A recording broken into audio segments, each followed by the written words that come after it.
আসসালামু আলাইকুম রহমতুল্লাহ বারাকাতু। আমার হুসাইনি মুসলমানেরা, আপনাদেরকে সশ্রদ্ধ সালাম সোহাদায়ে কারবালার এই মাসে। তো আমাদের জাতীয় সংসদের মাননীয় বিরোধী দলীয় নেতা, জামাতে ইসলামের জামাতে আমিরে জামাত, ওনার কিছু বক্তব্য এর সাথে আমাদের দ্বিমত আছে। সে বিষয়টা উনি যে কথাটা বললেন, সেই কথাটা আসলে কতটা উনি সঠিক বলেছেন বা কতটা উনি মন গড়া বলেছেন, সে বিষয়টা আগে শুনেন। তারপরে ইনশাল্লাহ আমরা আল্লাহ কোরআন থেকে সেটার বিশ্লেষণ করব। উনি যে কথাটা বলছেন, সে কথাটার ভিতরে কতটা কোরআন হাদিস বা কতটা সত্য জড়িত আছে, ওনার বক্তব্যটা শুনে নেন আপনারা। একটা বিচ্ছিন্ন ঘটনা দেখে কেউ হতাশ হবেন না। এই ঘটনা হযরতে আদম আলাইহিস সালামের দুই সন্তান থেকে প্রথমে শুরু হয়েছে। তিনি আমাদের আদি পিতা, তারা দুইজন আমাদের ভাই। এই কথার দ্বারা স্মরণে রাখবেন যে সকল যুগের সকল নবীদের সমাজেও, নবীদেরকে পাওয়ার পরেও, নবীদের দ্বারা পরিচালিত হওয়ার পরেও সকল সমাজেই কিছু অপরাধী লোক ছিল। অপরাধী লোক ছিল বলেই আল্লাহ তাআলার সামাজিক বিধান যুগে যুগে নবী পয়গম্বরদের কাছে এসেছে। আমরা চেষ্টা করি, নিজেদের সংশোধনের চেষ্টা করি, ভালো হওয়ার চেষ্টা করি, কিন্তু এরপরে দুই একটা বিশাল ধানের স্তূপের সাথে দুই একটা তুষ থাকতেই পারে, দুই একটা ছিটা থাকতেই পারে।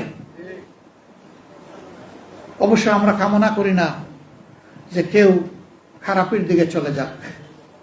আমাদের সর্বাত্মক চেষ্টা থাকে নিজেকে এবং মানুষকে সংশোধনের, প্রথমে নিজেকে, তারপরে অন্যকে। আল্লাহ যেন এই কাজটা আমাদেরকে অব্যাহত রাখার তৌফিক দান।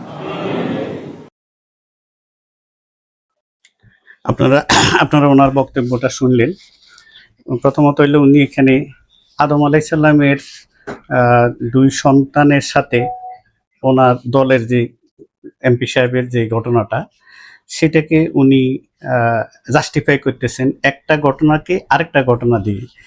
তো মেসেজটা কি দিচ্ছেন উনি, যেহেতু আদম আলাইহিস সালাম হচ্ছেন আমাদের পিতা, ওনার সন্তান দুইজন হচ্ছেন আমাদের ভাই।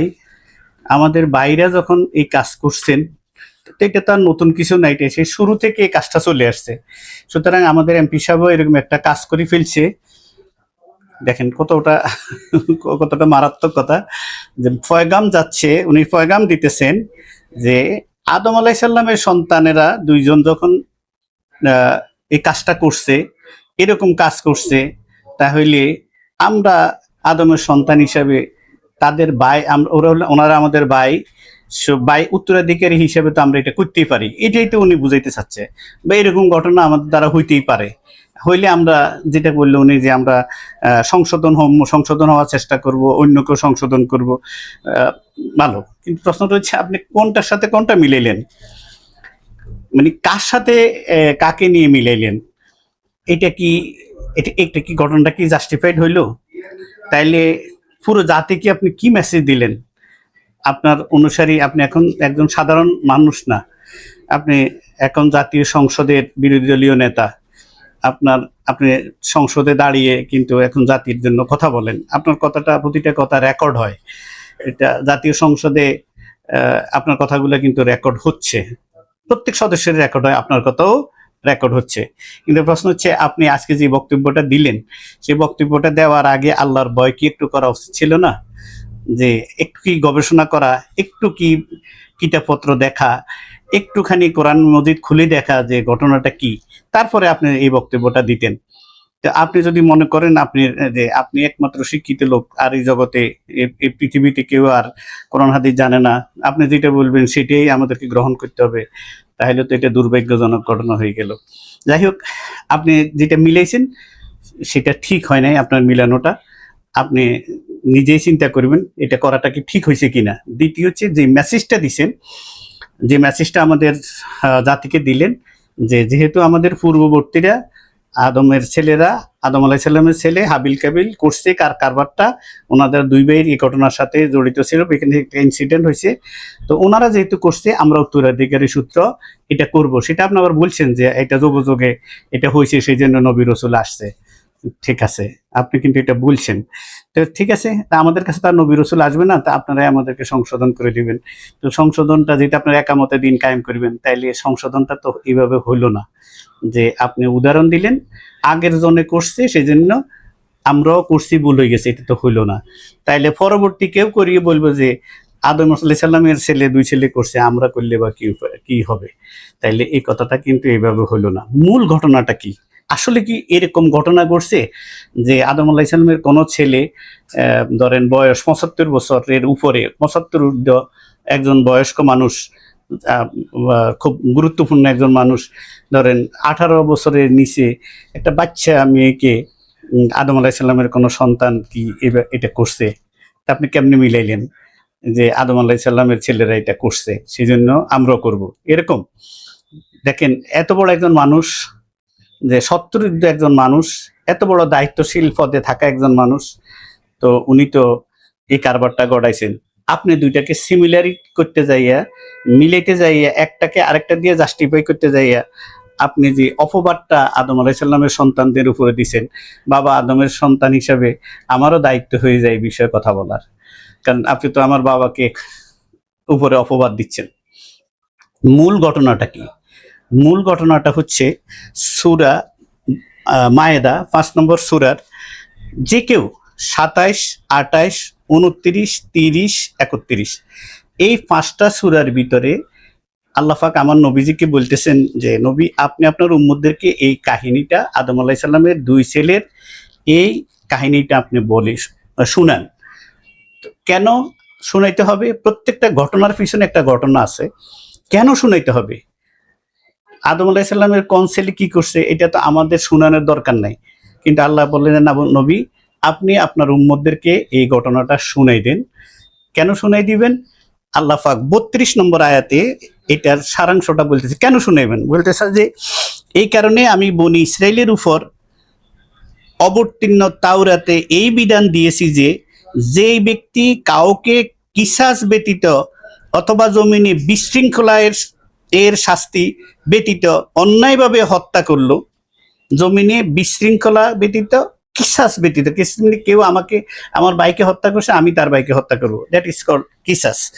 তো বলছে একটা হলো বিশৃঙ্খলা সৃষ্টি জমিনে, আর একটা হলো কিসাস ব্যতীত, যদি কেউ অন্যায়ভাবে কাউকে হত্যা করে তবে সে যেন দুনিয়ার সকল মানুষকে হত্যা করলো।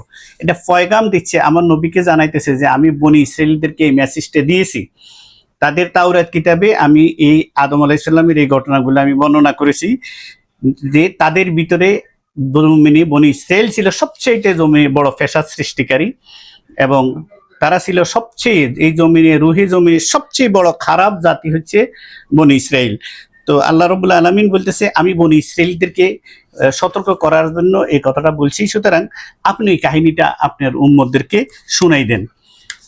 যদি জমিনে ফ্যাসাদ সৃষ্টি করে এবং কিসাস ব্যতীত, এই দুইটা কারণ ব্যতীত অন্যায়ভাবে কেউ কাউকে যদি হত্যা করে, তাহলে সে যেন সমস্ত মানব জাতিকে হত্যা করলো। আবার বলতেছে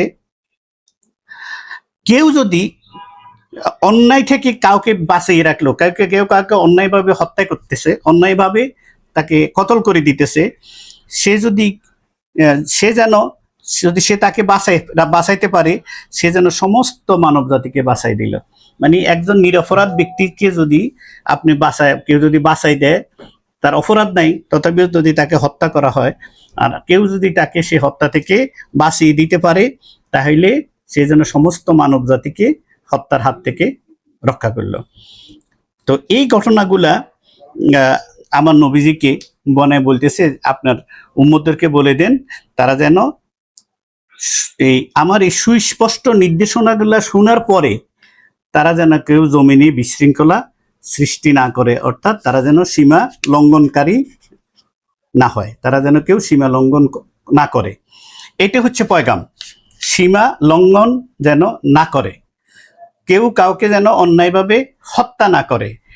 যদি হত্যা করে সমস্ত মানব জাতিকে হত্যা করলো, আবার কেউ যদি অন্যায়ভাবে একজনকে কতল হচ্ছে, হত্যা হচ্ছে, সে যদি তাকে বাঁচাই দেয়, তাহলে সে যেন সমস্ত মানব জাতিকে বাঁচাই দেয়। দ্যাট ইজ দ্য এটাই হচ্ছে মূল মূল পয়গাম, মূল বিধান, যে এটা আল্লাহ রাব্বুল আলামিন আমার দয়াল নবীজিকে বলতেছেন। তার আগে 27 নম্বর আয়াতে, 28 নম্বর আয়াতে, 29 নম্বর আয়াতে, 30 নম্বর আয়াতে, 31 নম্বর আয়াতে আল্লাহ রাব্বুল আলামিন এখানে বর্ণনাটা দিচ্ছেন।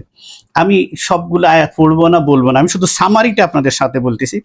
সেটা হচ্ছে, মা হাওয়া বা আদম আলাইহিস সালামের ঘর থেকে প্রথম থেকে জোড়ায় জোড়ায় সন্তান হইতো, একজন ছেলে একজন মেয়ে, একজন ছেলে একজন মেয়ে। এটা হইতে হইতে এক সময় আসি হাবিলের সাথে, হাবিল এবং কাবিল, ওনারা হাবিল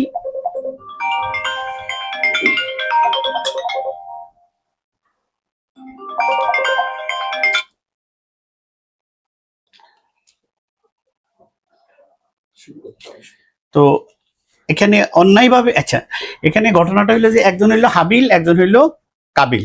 তো হাবিলের সাথে যার একজন, ওনার একজন বোন হয়েছে, কাবিলের সাথেও ওনার একজন বোন পৃথিবীতে আসছেন। তো আসার পরে নিয়ম অনুযায়ী যে কাবিলের সাথে যিনি ওনার যে বোন জন্মগ্রহণ করছেন, সেটা হাবিল বিয়ে করার কথা। আবার কাবিলের সাথে যিনি আসছেন সেটা হাবিল বিয়ে করার কথা। কিন্তু আল্লাহ তাআলার বিধান, আল্লাহর হেকমত কে বুঝতে পারবে এখানে? আল্লাহর ভুল ধরার ক্ষমতা কিন্তু মানুষের নাই। আল্লাহ ভুলের ঊর্ধ্বে। আল্লাহর প্রতিটা বিধানে, প্রতিটা কাজে হাজারো কোটি হেকমত নিহিত আছে। আল্লাহ পাক এই দুনিয়াতে বিধিবিধান জারি করার জন্য এই সিস্টেমগুলো চালু করতেছে, কিভাবে কি হবে, অনেক বিধান আছে। সেইটা যারা এলমে তাসাউফ নিয়ে যারা চর্চা করেন, তারা এগুলার ভিতরে তারা বলতে পারবেন। এটা আমার মতো 2 নম্বরই লোকের এগুলা বলা সম্ভব না। তো এখন কি হয়েছে ঘটনা, যে কাবিলের সাথে যিনি জন্মগ্রহণ করলেন, তিনি ছিলেন অপূর্ব সুন্দরী।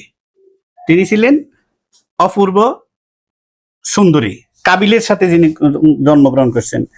আর হাবিলের সাথে যিনি জন্মগ্রহণ করছেন, তিনি চেহারায় অতটা সুন্দর ছিলেন না।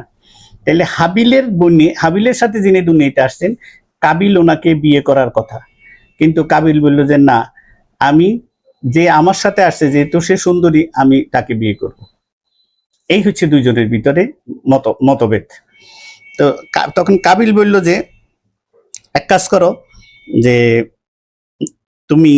আমরা দুজনে কোরবানি দিই, আল্লাহর নামে কোরবানি দিই, যার কোরবানিটা কবুল হবে সেই বিয়ে করবে কাকে? আকলিমাকে, মানে যে সুন্দরী। অর্থাৎ তাহলে আগের সিস্টেমটা ঠিক থাকবে, যে কাবিলের বোন, কাবিলের সাথে যিনি দুনিয়াতে আসছেন একসাথে যমজ হিসাবে, ওনার নাম ছিলেন আকলিমা। কোরআনে ওনার নাম নাই, এটা বিভিন্ন গ্রন্থে, বিশেষ করে তাওরাত কিতাবে, এটা বনি ইসরাইলদের উপরে আসছে, ঘটনাগুলো সেখানে বিস্তারিত বর্ণনা আছে। অ্যাকচুয়ালি আমাদের এখানে যে ধারাবাহিকভাবে যে কথাগুলো আসছে, যে এগুলা মূলত তাওরাত কিতাব থেকে, বিধিবিধানগুলো থেকে আস্তে আস্তে মানুষের প্রচলিত হইতে হইতে আমাদের এখানে আসছে। কোরআন মজিদে স্পষ্টভাবে কোনো কিছু নেই, আমার দয়াল নবীজিও স্পষ্টভাবে এই ব্যাপারে কিছু বলেন নাই। তো আল্লাহ নবী এই কথাগুলো শুনাই দিয়েছেন। তাহলে কাবিলকে যখন কোরবানি দিলেন, তখন হাবিলের কোরবানিটা আল্লাহ কবুল করে নিলেন, কাবিলের কোরবানি হইল না। তখন কাবিল হাবিলকে হত্যা করলো। যখন হাবিলকে হত্যা করতে উদ্যত হয়েছে, হাবিল বলে যে না, আমি তোমার হাত ধরবো না, তুমি যদি আমাকে হত্যা করো, তাইলে আমি কিন্তু প্রতিরোধ করব না। তিনি বিনা প্রতিরোধে, তুমি আমাকে হত্যা করতে চাও, হত্যা করো। তিনি তাকে হত্যা করলেন।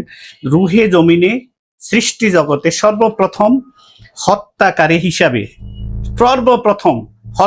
হিসাবে কাবিলের নাম অন্তর্ভুক্ত হইল। কাবিল হচ্ছে পৃথিবীর জমিনে সর্বপ্রথম তার ভাই হাবিলকে হত্যাকারী। আর যিনি হত্যার শিকার হয়েছেন সৃষ্টি জগতে, মানব সৃষ্টির ইতিহাসে সর্বপ্রথম, ওনার নাম হচ্ছেন হাবিল। কাবিল হাবিলকে হত্যা করার পরে তিনি আকলিমাকে নিয়েই এখান থেকে, আদম আলাইহিস সালামের কাছ থেকে উনি দূরে চলে গেলেন।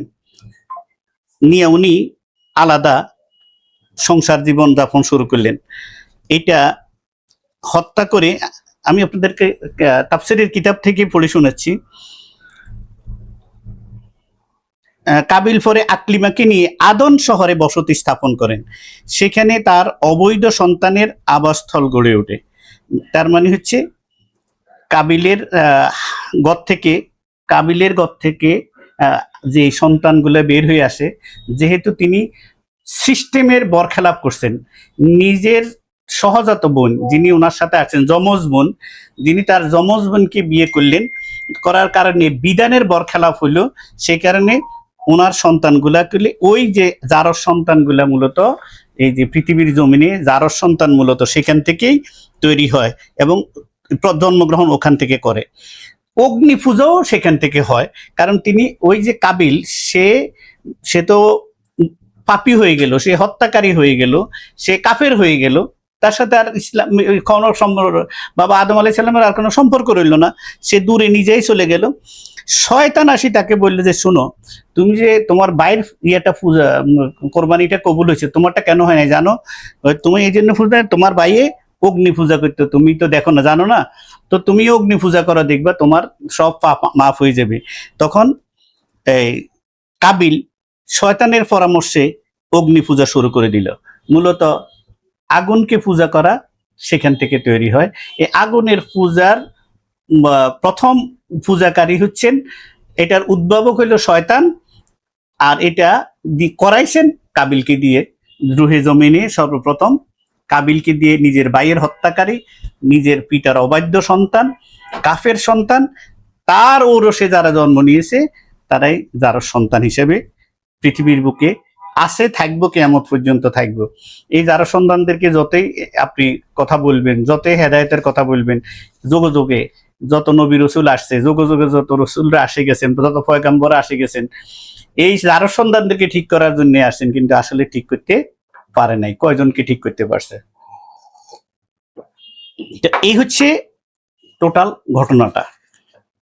এখন এই ঘটনার সাথে উনি যে কথাটা বললেন যে আমাদের ভাই ছিলেন, ওনারা করলেন, একজন 70 ঊর্ধ্ব বয়স্ক মানুষ একটা ছোট বাচ্চা মেয়ের সাথে জিনায় লিপ্ত হওয়া, তার বাপ মাকে প্রলোভন দিয়ে তাকে নেওয়া, এটা কি এটার সাথে সামঞ্জস্য হয়? আরো একজন মেয়ের ছবিও আসছে, আরো কত মেয়ে আছে আল্লাহ গফুর রহিম জানে। তো সেটা হচ্ছে যে পাপ তো আর একদিনে প্রকাশ হয় না। আমাদের দেশে একটা কথা আছে, পাপ যখন গাবিন হয়ে যায়, মানে পাপের 16 কলা যখন পূর্ণ হয়ে যায়, তখন সেটা প্রকাশ হয়। তো আরো কত কি আমাদের দেখার অপেক্ষা আছে। কিন্তু আমি সাহেব, আপনি দয়া করি এই কথাটা উদ্র করবেন। আমার বিনীত অনুরোধ, আমি আপনার দেশের একজন নগণ্য বাসিন্দা, আমি এই দেশে আমার জন্ম, সুতরাং আপনি যে কথাটা বলছেন যে ওনারা আমাদের ভাই, না, একজন তো আমাদের ভাইয়ে না, সে যারও সন্তান কাবিল, তাকে আমরা ভাই বলতে যাব কোন দুঃখে? দ্বিতীয় জনকে আপনি ভাই, আচ্ছা ধরে নিলাম আপনার কথায় ভাই, কিন্তু তারা আমাদের ভাই না হইয়া চাচাও তো হইতে পারে, কাকাও তো হইতে পারে, মামাও তো হইতে পারে, দাদাও তো হইতে পারে। তারা এটা প্রথমটা এটা বয়ান সূত্রে তারা আমাদের ভাই কিন্তু হইতে পারে, কিন্তু যে কাফের হয়ে গেছে নিশ্চয়ই সে আমাদের ভাই না। যাকে বাবা আদম আলাইহিস সালাম নিজের সন্তান হিসেবে ত্যায্য করে দিয়েছেন, সে আমার আর আপনার ভাই কিভাবে হয়? তো কাজে আপনি এই কথাটা ঠিক বলেন নাই। আপনি দেখেন, বাবা আদম আলাইহিস সালাম, আমরা তার ভাই হইতে যাব কোন দুঃখে? এই জায়গাটায় আমি আপনাকে একটুখানি বলতেছি। সেটা হলো এই যে আদম আলাইহিস সালামের কাবিলকে হত্যা করার পরে, হাবিল যখন কাবিলকে হত্যা করলো, কাবিল যখন হাবিলকে হত্যা করলো, তখন আল্লাহ রাব্বুল আলামিন বাবা আদম আলাইহিস সালামকে একজন পুত্র সন্তান দান করেছেন। তিনি একা আসছেন এই পৃথিবীতে, ওনার নাম হইল শীস আলাইহিস সালাম। আল্লাহ রাব্বুল আলামিন ওনাকে ওনার নেক্সট সন্তান হাবিলের পরিবর্তে ওনাকে শীস আলাইহিস সালামকে দান করছেন। উনি একা আসছেন। ওনার স্ত্রী ছিলেন জান্নাতের হুর, কারণ ওনার কোনো বোন ছিলেন না, বা ওনার আগে পরে কোনো বোনের সাথে আসেন না। ইন্ডিয়াতে ওনার হাবিলের মাজার শরীফ আছে। আমাদের মরহুম মাওলানা নুরুল ইসলাম ফারুকী সাহেব, উনি তৃতীয় মাত্রার একটা অনুষ্ঠান সত্যের সন্ধানে সম্ভবত, ওখানে উনি এটা অনেক আগে দেখাই গেছেন, উনি তো চলে গেছেন দুনিয়ার জমিন থেকে। তো উনি এটা দেখাইছেন, বাংলাদেশের মানুষ দেখছে।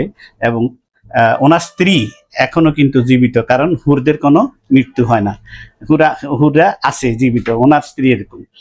এখন আসেন আমাদের এই পাক ভারত উপমহাদেশে আদম আলাইসাল্লামের পরে শীষ আলাইসাল্লাম হয়েছেন নবী। তো শীষ আলাইসাল্লামকে যখন নবুয়ত দেন, আমাদের আদম আলাইসাল্লাম বলতেছে, বাবা, বাইহাকি শরীফের হাদিস, যে আমার পরে তুমি হইবা নবী, নবুয়তের তাজ তোমার মাথার থাকবা, আর তাকওয়ার তাজ তুমি ধরে রাখবা, আর তুমি সবসময় তাকওয়ার সাথে ফরজগারির সাথে তুমি দিন কায়েম করিবা, দিন পালন করিবা, এবং তুমি পরিচালনা করিবা জীবন বিধান, তোমার অনুসারীদের জীবন বিধান তুমি এই ভিত্তিতে দিও। আর যখনই তুমি আল্লাহর ইবাদত করবে, যখনই আল্লাহর নাম নিবে, সাথে মুহাম্মদুর রাসূলুল্লাহ সাল্লাল্লাহু আলাইহি সাল্লামের নামটা নিবা। কারণ আল্লাহ আমাকে সৃষ্টি করার পরে, আমি সৃষ্টি হয়ে যখন চোখ খুলে আরশের দিকে তাকিয়েছিলাম, আমি আরশের চারপাশে আল্লাহর নামের সাথে দেখেছিলাম একটা নাম, লা ইলাহা ইল্লাল্লাহ মুহাম্মাদুর রাসূলুল্লাহ। সুতরাং তুমি সবসময় এই নামটা নিবা। আমি যখন জান্নাত থেকে বের হয়ে গেলাম, 350 বছর যখন আমি রুহে জমিনে কান্নাকাটি করলাম, আমি যেদিন বলছিলাম আল্লাহর দরবারে এই মুহাম্মাদের উসিলা দিয়া, ফাতালাক্কা আদামু মির রাব্বিহি কালিমাতিন ফাতাবা আলাইকুম, সূরা বাকারার সম্ভবত 35 নম্বর আয়াত, যে আল্লাহ বলতেছে আমি আদমের কলবে কিছু বাক্য ঢেলে দিলাম। তো আল্লাহ আদম আলাইহিস সালাম সেদিন দোয়া করেছিলেন, হে আল্লাহ, তুমি মুহাম্মাদের উসিলায়, তুমি মুহাম্মদ সাল্লাল্লাহু আলাইহি সাল্লামের উসিলায় আমাকে ক্ষমা করে দাও। তো আমি এই নামের উসিলায় ক্ষমা পেয়েছিলাম। তিনি তার ছেলেকে বলছিলেন যে সুতরাং তুমি সবসময় এই নামটা আল্লাহর বন্দেগীর সাথে মুহাম্মদুর রাসূলুল্লাহর নামটাও নিবা। এটা বাইহাকি শরীফের হাদিস। এখন আসেন আমাদের এই পাক ভারত উপমহাদেশে, যেটা আমি বলছিলাম, উনি আমাদের ভাই হয় কিভাবে আপনি দেখেন। উনি আমাদের তো ভাই হওয়ার কোনো সুযোগ নাই। কারণ হচ্ছে পাক ভারত উপমহাদেশে শামের যে বংশধর, যে ছেলের বংশধররা, এই শামের পরে দশম পুরুষ হচ্ছে হজরতে আদম থেকে নূহ আলাইহিস সালাম পর্যন্ত। আদম আলাইহিস সালামের পরে নবী হচ্ছেন শীষ আলাইহিস সালাম, শীষের পরে আনুস, কেনান, কেনার পরে মাইলাই, ইয়ারিদ, তারপরে হচ্ছে ইদ্রিস আলাইহিস সালাম আবার নবী। ইত্যাদি শীষের পরে নবী হলেন ইদ্রিস আলাইহিস সালাম। ইদ্রিস আলাইহিস সালামের পরে মাতুসালা, লামাক, তারপরে হচ্ছে নূহ আলাইহিস সালাম। নূহ আলাইহিস সালাম হচ্ছেন দশম তবকা এই জমিনে, রুহে জমিনে। নূহ আলাইহিস সালামকে বলা হয় শরীয়তের নবী। নূহ আলাইহিস সালামের উপরে প্রথম শরীয়ত প্রণেতা, তিনি শরীয়তের দায়িত্বে প্রথম আসেন। শরীয়ত মানে জীবন বিধান, তার আগ পর্যন্ত শরীয়ত ছিল না। আল্লাহ তাআলার হুকুমে নবীগণ নিজেদের মতো করে আল্লাহর বিধান অনুযায়ী চালাইতেন, কিন্তু কোনো কিতাব ছিল না। কিন্তু নূহ আলাইহিস সালামের সময় আসি পরিপূর্ণ শরীয়ত প্রণীত হয়ে গেল। তখন থেকে ভাই বোনের বিয়ে আর এগুলো আর সম্ভব না, আবার নতুন করে সাজিয়ে দিয়েছেন। কিন্তু নূহ আলাইহিস সালামের সময় আসি দেখেন, নূহের প্লাবনে নূহ আলাইহিস সালাম 900 বছর পর্যন্ত হেদায়েতের দাওয়াত দিলেন। অল্প কিছু সংখ্যক 70 বা 72 জন লোক নূহ আলাইহিস সালামের দাওয়াত গ্রহণ করলেন, নূহের প্লাবনে ডুবে গেলেন। তারপরে আবার নূহ আলাইহিস সালামের জমানা থেকে নূহ আলাইহিস সালামকে দ্বিতীয় আদম বলা হয়।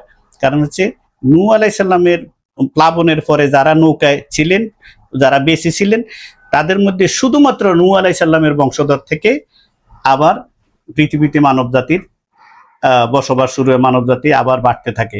এই জন্য আদম আলাইহিস সালামের বংশে যারা ছিলেন ওনারা শেষ হইয়া আদম চলে আসছেন নূহ আলাইহিস সালামের সময়। নূহ আলাইহিস সালামের বংশধর থেকে যারা আবার দ্বিতীয়বার মানব জাতি পৃথিবীর বুকে চলতে থাকেন।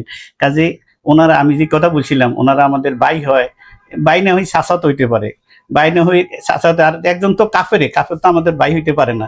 ভেরি অবজেকশনেবল, আমি সাহেব, ভেরি অবজেকশনেবল, এটা বলতে পারেন না। কারণ যে হত্যাকারী কাবিল, তাকে কাফের জারজ, সে যার মাধ্যমে জারজ সন্তান পৃথিবীর জমিনে সূচনা হয়েছেন, যার মাধ্যমে অগ্নি পূজা সূচনা হয়েছেন, সে কি করি আমাদের ভাই হয়? এটা তো হইতেই পারে না। কাফের আর মুসলমান তো ভাই হইতে পারে না, এটা তো সম্ভব না।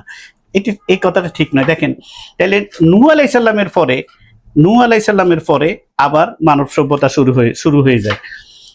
আমাদের এই পাক ভারত উপমহাদেশে যদি আমরা ধরি, নূহ আলাইসাল্লামের বংশে যেটা আমরা পাই সেটা হলো উনি সম্ভবত, এটা একেবারে সঠিক ইতিহাস না, শাম, নূহ আলাইসাল্লামের 3 ছেলে ছিল, আর সরি, আদম আলাইসাল্লামের 3 ছেলের শাম, হাম এবং ইয়াফির, আর ছিলেন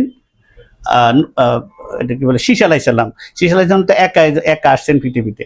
তো হামের বংশধরদের মধ্যে থেকে শাম বা হাম, ওনাদের যে কোনো একজনের বংশধর থেকে আমাদের এই পাক ভারত উপমহাদেশে আমাদের এই মানব সভ্যতা, মানুষের সৃষ্টি, মানুষ এখানে আসলেন। সুতরাং যে 10ম প্রজন্ম নূহ আলাইসাল্লাম থেকে আবার মানুষ এই জমির সৃষ্টি হয়েছেন। কাজে আমরা সরাসরি ওনাদেরকে ভাই, আব্বা, চাচা এগুলা বলার কোনো সুযোগ নাই। উনি আমার যে কোনো একটা কিছু হইতে পারে, কিন্তু ওনাদেরকে আমার ভাই বানাইয়া আবার তাদের অনুসরণে আমরা তাদের মতো করি, তারা করছে আমরাও এরকম ভুল করে ফেলবো, এরকম বলার কোনো সুযোগ নেই। আমি সাহেব, আল্লাহর হস্তে বিষয়টাকে একটু খেয়াল রাখবেন। আপনারা দেশ দশের এখন নেতৃত্ব দিচ্ছেন, আপনাদের কাছে মানুষ সত্যটা আশা করি আপনারা বুঝবেন। আমার ব্যক্তিগতভাবে কোনো শত্রুতা নাই, যেহেতু আপনারা দিন কায়েম করবেন, একামতে দিন কায়েম করবেন, সুতরাং সত্য দিনটাই কায়েম করেন। আপনাদেরকে আল্লাহ তৌফিক দেখ। এরপরে আপনারা পরবর্তী আরেকজনের বক্তব্যটা আপনারা শুনেন, উনি কি বলছেন। সাহেবের বড় ভাই সহ সবাইকে আমরা ডেকে নিয়ে বসে দেখলাম যে ওই মেয়েটির আবদারের প্রেক্ষিতে যে আমি অন্য জায়গায় বিয়ে করবো না, আমি যতদিন বাঁচবো আমি এমপি সাহেবকে সেবা করে যাব। এভাবেই মেয়েটার অগাধ দাবির মুখে তার বাপ মা বাধ্য হয়ে তাদের বাড়িতে পরিবারের বিবাহের ব্যবস্থা করছে। কিন্তু কাজটা হয়েছে অসামাজিক, অনৈতিক না, অসামাজিক। এই অসামাজিক কাজের কারণে জামাত ইসলামের পক্ষ থেকে এমপি সাহেবের, শুনলেন ওনার কথা, আমি চিনি না ঠিক ওনাকে, ওনার নাম কি তাও জানি না। উনি দাড়ি সফেদ হয়ে গেছেন, মুরব্বী মানুষ, বয়স 70-এর কম হবে না, বেশি হবে। উনি যে কথাটা বললেন, আচ্ছা তাইলে আমার একটা প্রশ্ন হুজুর আপনার কাছে, যে একজনকে ধরেন উনি সেবা করতে চাইছে বিদায় সেবা করার সুযোগ দিলেন, ওই যে হোটেলে আরেকজনকে নিয়ে যে দেখলাম, সেটা ওটাও কি সেবা করার জন্য আসছে? আচ্ছা, আপনি প্রথম দিনে যে ভিডিওগুলা সোশ্যাল মিডিয়া আসছে, সেখানে তো এমপি সাহেব নিজে স্বীকার করছে যে হ্যাঁ অপরাধ হয়ে গেছে, আমি এখানে একদিন আসছি। সেবা করার জন্য 75-80 বছরের একজন লোকের 16-17 বছরের একটা মেয়ের কি দরকার হুজুর, একটু বলেন তো। সেবা করার জন্য কি, আচ্ছা সেবা করার জন্য ধরেন নিলেই উনি 12 বছরের নেক, কোনো সমস্যা নাই, 5 বছরের নেক। কারণ আমি যদি আবার এই ব্যাপারে বলি, আপনারা বলবেন যে এবার নবী রসুলদেরকে টানি নিয়ে আসবেন, যে উনি সাহাবা আজমাইনদেরকে টানি নিয়ে আসবেন। তো আল্লাহ মাফ করুন, ওনাদের সাথে কম্পেয়ার করেন না নিজেকে কখনো। সাহাবা আজমাইনের পাল্লায় নিজেকে উঠাবেন না, নিজের পাল্লায় সাহাবা আজমাইনকে উঠাবেন না, আপনিও তাদের পাল্লায় যাইয়েন না, বরবাদ হয়ে যাবেন। কারণ আল্লাহ পাক বলছেন তাদের আনুগত্য করে ইহসানের সাথে। সূরা বাকারা, সূরা তওবা 100 নম্বর আয়াতে আপনারা দেখে নিন, কোরআনে মজিদে বলা আছে। এখন আপনি আমল করবেন কি করবেন না সেটা আপনাদের ব্যাপার, কিন্তু জাতিকে বিভ্রান্ত করবেন না। এখন যেখানে প্রমাণ হয়ে যাচ্ছে এমপি সাহেবের সাথে যে মেয়েটা ধরা গেছে, তার বক্তব্য অনুযায়ী প্রমাণিত হয়ে যায়, এমপি সাহেবের নিজের খোদ বক্তব্য অনুযায়ী, এমপি এত বড় একজন এমপি, ওনার কিছু ছেলে ধরে টাকা পয়সা নিয়ে যাইতেছে কেন? এমপি সাহেবের সিকিউরিটি কই? এমপি সাহেবের সাথে পুলিশ থাকে, পুলিশ কই? তো এরপরে এমপি সাহেব কি ব্যবস্থা নিলেন? কিন্তু একজন এমপি যদি এই অবস্থা হয়, আপনার কথা যদি আমি মানিনি, তাহলে আপনারা ক্ষমতা থাকার কোনো অধিকার আছে? একজন সংসদ সদস্য যদি এই হাল হয় যে উনি ওনার ঘরে, ওনার বাসায় উনি নিরাপদ না, সেখানে গিয়ে কিছু লোক আক্রমণ করলো, তাহলে ব্যাপারটা হইলো যে তাইলে বাংলাদেশে তো আর কেউ নিরাপদ না, তাইলে আর এই এমপি, সংসদ, পুলিশ, আর্মি, বিডিআর থাকি লাভ কি হইলো? তাইলে তো আমরা আইয়ামে জাহিলিয়াতের যুগে চলে গেলাম। এত বড় মিথ্যা কথাটাও না বলে যদি অন্যায়টাকে স্বীকার করে নিতেন, তওবা করে জাতির সামনে তওবা করতেন, জাতি ক্ষমা করে দিত। বাঙালি জাতির বেশিক্ষণ মনে থাকে না, তারা বাঙালি জাতি পৃথিবীতে একটা জাতি যেটা খুব দ্রুত ক্ষমা করে দেয়। আপনারা এই যে কথাটা বললেন আপনি যে সেবা করার জন্য, আচ্ছা আপনি বলেন তো বেগানা মেয়েটার দিকে উনি কেন তাকাইলেন? ওনার তো নাতিনের বয়স হবে এই মেয়েটা। আবার এই মেয়েটার বাবা মাও এখনো, মেয়েটার মাও এখনো ইয়াং, যতটুকু দেখলাম উনি ওনার বক্তব্যে, ওনার বাবাও এখনো খুবই ইয়াং, বাপের একটা দাঁড়িয়েও ফাঁকে নেই। এরকম ছোট্ট একটা মেয়ে হঠাৎ করে এই বয়স্ক লোকটার সেবা করার জন্য কেন গেলেন? তার মানে কি আপনাদের সংগঠনে এরকম সেবা ব্যবস্থা চালু আছে? হুজুর একটু কি বলবেন, আপনাদের সংগঠনে এরকম মুরব্বীদের সেবা করার জন্য আপনারা কি কিছু মেয়েকে এভাবে তৈরি করে ফেলছেন যে যারা সেবা করার জন্য, সেবা দাসী হওয়ার জন্য, আপনাদের সেবা করার জন্য তারা তৈরি হয়ে আছে? উত্তর দিবেন এটার, যে আপনারা আপনাদের সংগঠনে, আপনাদের দলে এরকম সেবা করার জন্য সেবা দাসী তৈরি হয়ে আছে। কেন একটা কথাকে ডাকতে গিয়ে এতগুলা সমস্যার সৃষ্টি করতেছেন, এতগুলা মিথ্যা বলতেছেন? আল্লাহর কি ভয় হয় না? রসুলুল্লাহর দাড়ি আপনাদের মুখে, দাড়ি নিয়ে তো আপনাদের অনেক অহংকার, রসুলুল্লাহর দাড়ি নিয়ে আপনাদের মুখে কেমনে চোখ দেখাবেন দয়াল নবীকে? কেমনে চোখ দেখাবেন বলেন? রসুলের উম্মত হইয়া এইভাবে একটার পর একটা মিথ্যা কেন বলেন? কেন আপনি বললেন যে মেয়েটা সেবা করতে গেছে? তো মেয়েটা সেবা করুক, ঠিক আছে, আপনারা 10 জন 20 জন নিয়ে মেয়েটার বিয়ে করাই দেন, মসজিদে বিয়ে করান, আপনি সংসদ ভবনে, আপনি আপনি সংসদ ভবনে সেখানে কাজী ডাকি নিয়ে সেখানে বিয়ে করাই দেন, পারিবারিকভাবে তাদের বিয়ে দিয়ে দেন। এটা করতেই পারে, একজন মুসলমান করতে পারে। মেয়ে যদি রাজি থাকে, 16 বছর হোক আর 12 বছর হোক, সে যদি রাজি থাকে যে আমি বুড়ারে বিয়ে করবো, সমস্যা নাই তো। তো সেটারে আপনারা ডাকি নিয়ে, লোক ডাকি নিয়ে বিয়ে শাদী না দিয়ে এইভাবে চুরি চুরি করে কেন করতে গেলেন? তো আচ্ছা, একজনকে না করলেন, আরেকজনের কি উত্তর দিবেন? আশা করি সেটা দিবেন। তবে আল্লাহ ফাঁকে যে একটা বিধান আপনাদেরকে দিছে, আমি এটা আপনাদেরকে শুনে শেষ করব। আউযু বিল্লাহি মিনাশ শাইতানির রাজিম, বিসমিল্লাহির রহমানির রহিম। ওয়ামান লাম ইয়াতুব ফাউলাইকা হুমুজ জালিমুন।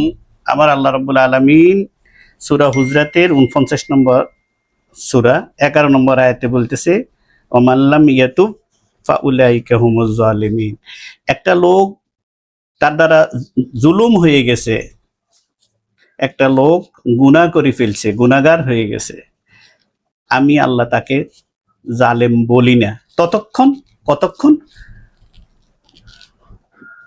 যতক্ষণ যদি সে তওবা করে ফেলে, তখন আর তাকে আমি জালেম বলি না।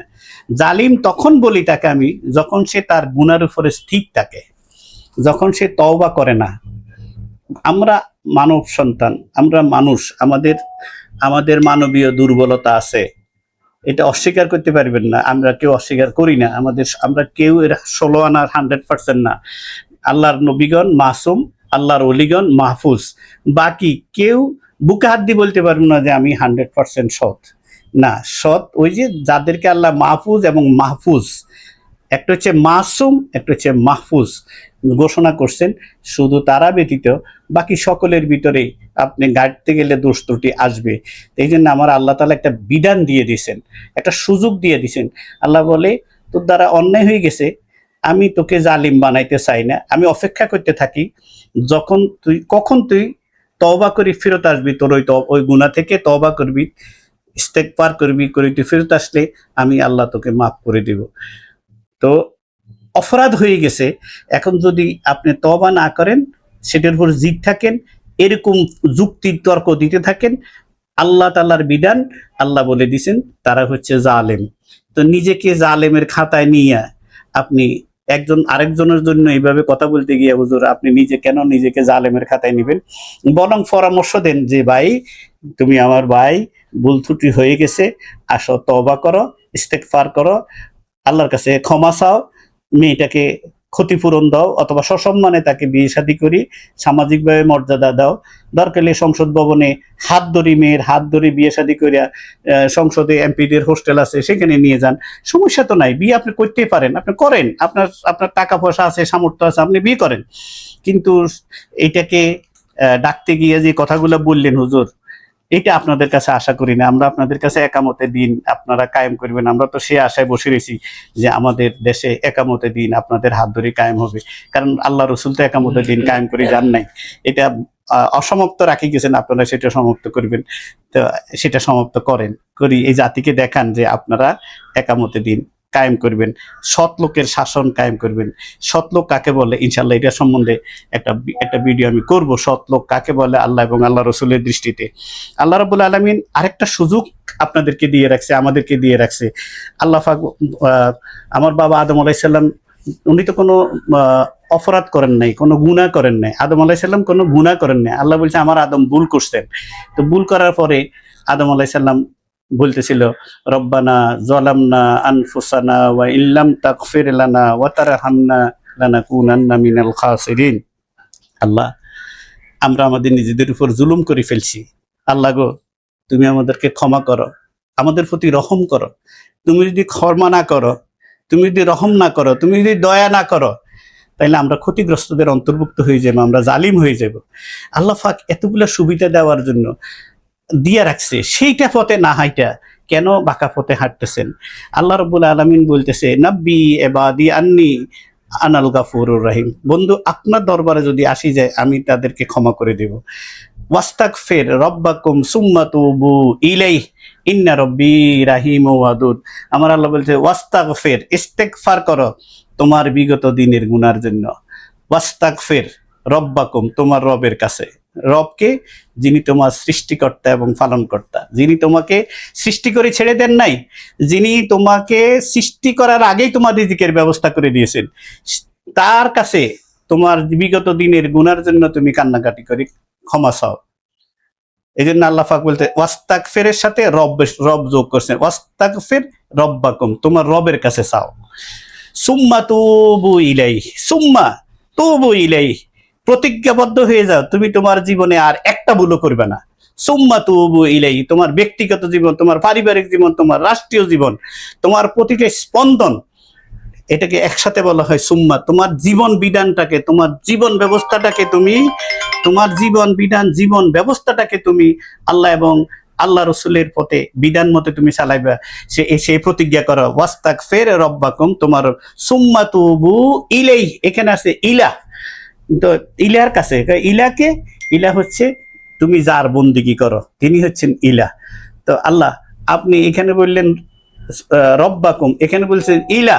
আল্লাহ বলছে ওখানে তোর খাওয়া দাওয়ার ব্যবস্থা করে দিছি, তোর সৃষ্টি করে দিছি, আর এখানে আমি তোর বন্দিগিটা, তুই যে আবাদত করস সেটার মালিক তো আমি। সুতরাং আমল মানে তোর আমল, তুই যে আমল করবি সেটা তো আমার জন্য, সে আমি তোকে তোর আমলগুলো যাতে পরিশুদ্ধ হয় সেজন্য প্রতিজ্ঞাবদ্ধ হ যে জীবনে আর একটা কাজও খারাপ কাজ করবি না। এই জন্য এখানে আসছে ইলা, সুম্মা তুবু ইলাইহি, ইলার কাছে তুমি তওবা করো। তওবা মানে প্রতিজ্ঞাবদ্ধ হয়ে যাও। তওবা মানে এটা নয় আস্তাগফিরুল্লাহ আস্তাগফিরুল্লাহ আস্তাগফিরুল্লাহ তসবিহ হাতে লই এরকম আস্তাগফিরুল্লাহ আস্তাগফিরুল্লাহ আস্তাগফিরুল্লাহ, মুখে আস্তাগফিরুল্লাহ, অন্তরে কারে একটু দেওয়া যায় ওইটা না। এটা হচ্ছে একদম স্থির প্রতিজ্ঞাবদ্ধ হইতে হবে। কার কাছে? যার কাছে আমার আমল যাবে। এই জন্য বলছে সুম্মা তুবু ইলাইহি, যদি করো ইন্না রব্বি রাহিম ওয়াদুদ। ইন্না রব্বি, ডেফিনেটলি, অবশ্যই, রাহিম ওয়াদুদ, তোমার রব আমি, রাহিম ওয়াদুদ, আমি তোমার রাহিম, আমি দয়াময়। কেন? আমার অনেক প্রেম, মায়াময়, আমি প্রেমময়, দয়াময়, প্রেমময়, আমার অনেক দয়া। কেন? আমি তোদেরকে অনেক ভালোবাসি, তো আমি তোদেরকে অনেক ভালোবাসি বলেই তো সৃষ্টি করছি। সুতরাং তোদের ভুল ভ্রান্তি হইলে আমি আল্লাহ ক্ষমা করে দেব। এতগুলা সুযোগকে না নিয়ে, আল্লাহ রাব্বুল আলামিনের দেওয়া এত সুযোগ না নিয়ে এতগুলা কথা বলে জাতিকে বিভ্রান্ত করবেন? জাতিকে কি পাগল হয়েছেন? সুতরাং হুজুর তওবা করেন, ইস্তেগফার করেন। আর যদি মনে করেন যে আমি ভুল বলছি, আমার ভুলগুলি আমাকে ধরে দেবেন, আমি তওবা করব ইনশাআল্লাহ। আমি তওবা করার জন্য রাজি আছি। আল্লাহ পাক আপনাদের সবাইকে, আমাদের সবাইকে হেদায়েতের রাস্তায় রাখেন, সিরাতে মুস্তাকিমের উপর আমাদেরকে দায়েম ও কায়েম রাখেন। আমার দয়াল নবীজি হচ্ছেন সিরাতে মুস্তাকিম, আর দয়াল নবীজির মিনান সিদ্দিকিনা ওয়া শুহাদায়ে ওয়াস সালিহিন, ওনারা হচ্ছেন ওনারা হচ্ছেন আমাদের জন্য সিরাতে মুস্তাকিম। সুতরাং সেই সিরাতে মুস্তাকিমে যেন আমরা থাকি। আমার আল্লাহ বলছেন, কোরআনে মজিদে বলছেন, ওয়াসবির নাফসাকা মা আল্লাযিনা ইয়াদুনা রাব্বাহুম বিল গাদাতি ওয়াল আশি ইউরিদুনা ওয়াজহাহু ওয়ালা তা'দু আইনাকা আনহুম। আমার আল্লাহ কোরআনে মজিদে সূরা কাহাফের ভিতরে বলে রাখছে, তুমি তোমার নিজেকে আমার নেক বান্দাদের সাথে জড়াই রাখো। কারণ কারা? যারা তাদের জীবনটাকে আমার জন্য উৎসর্গ করে দিয়েছে। তারা দুনিয়ার ক্ষমতা, সংসদ, তারা দুনিয়ার নফসের সমস্ত দাসত্বকে যারা কবর দিয়ে দিয়েছেন, তারা হচ্ছেন আমার বান্দা। আমার এই বান্দাদের সাথে চলো, তাদেরকে বলা হয় সৎ বান্দা। এই বিষয়ে ইনশাআল্লাহ বিস্তারিত একটা সৎ বান্দা কাকে বলে, সৎ লোকের শাসন কাকে বলে, আল্লাহ কোরআনে মজিদে কি বলেছেন, ইনশাআল্লাহ এই বিষয়ে বলার আশা রাখি। আল্লাহ পাক আমাদের সবাইকে হেদায়েত নসিব করুক এবং আমার দয়াল নবীজির খাঁটি গোলাম হিসাবে, খাঁটি উম্মত হিসাবে, হুসাইনি মুসলমান হিসাবে ময়দানে মাহশরে উপস্থিত হওয়ার তৌফিক দান করুন। আল্লাহ যেন কবরের আমাদের যে সওয়াল হবে, একটাই সওয়াল যেটা বুখারী শরীফে আসছেন, যে মা কুনতা তাকুলু ফি হাযার রাজুল, আবার কোথায় আছে মা কুনতা তাকুলু ফি হাযার রাজুল রাজুলে মুহাম্মদ সাল্লাল্লাহু আলাইহি সাল্লাম, দুইটাই সই। আপনি কাউকে ওই পর্যন্ত জিজ্ঞাসা করবে, কাউকে নবীজির নাম দেখাইয়া জিজ্ঞাসা করবেন ওনার সম্বন্ধে কি বলতা। কাজেই জবান নিয়ে লাগাম দেন, উল্টা পাল্টা কথা বললে নবীজির সামনে কাল হাজির হইতে পারবেন না। আল্লাহ পাক আমাদের সবাইকে হেদায়েতের রাস্তার উপর রাখুক। ওমা আইলাইনা ইল্লাল বালাগুল মুবিন। আসসালামু আলাইকুম ওয়া রাহমাতুল্লাহি ওয়া বারাকাতুহু। Subscribe our channel and follow our Facebook page.